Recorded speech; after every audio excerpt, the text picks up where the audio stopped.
खबर शामिल करते हैं। फैसलाबाद जड़ावाला पुलिस मुतहरिक मगवी तालबा की बासियाबी के लिए इकदाम तेज। थाना सदर जड़ावाला के SHO एजाज रशीद डाहर ने कहा है कि इंसाफ के तमाम तकाजे हर सूरत पूरे किए जाएंगे और एक माह कबल अगवा होने वाली मसीही तालबा नादिया की बासियाबी के लिए पुलिस भरपूर कार्रवाई कर रही है। तफसीलात के मुताबिक 8वीं जमात की तालबा नादिया जो एक माह कबल अगवा हुई थी के केस में अहम पेशरफ सामने आई है। SHO एजाज रशीद डाहर का कहना है कि पुलिस ने केस से मुतालिक तमाम जरूरी शवाहिद और डाटा इकट्ठा कर लिया है और इंशाअल्लाह बहुत जल्द मुलजिमान तक पहुंच कर उन्हें कानून के कटहरे में लाया जाएगा। उन्होंने ये बात IUDH फैसलाबाद के कोऑर्डिनेटर डॉक्टर सलामत और क्रिश्चियन जर्नलिस्ट एसोसिएशन फैसलाबाद की टीम से मुलाकात के दौरान कही। इस मौका पर कौसर परवीन और तनवीर मसीह ने पुलिस की कारकर्दगी को सराहते हुए SHO और उनकी टीम के लिए नेक तमन्नाओं और दुआओं का इजहार किया।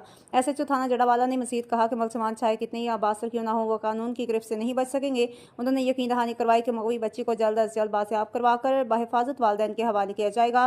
IUDH अमरीका फैसलाबाद और क्रिश्चियन जर्नलिस्ट एसोसिएशन फैसलाबाद की टीम ने पुलिस के इकदाम को काबिल सताइश करार देते हुए SHO एजाज रशीद डाहर का शुक्रिया अदा किया और उम्मीद जाहिर की कि जल्द इंसाफ की फराहमी मुमकिन होगी।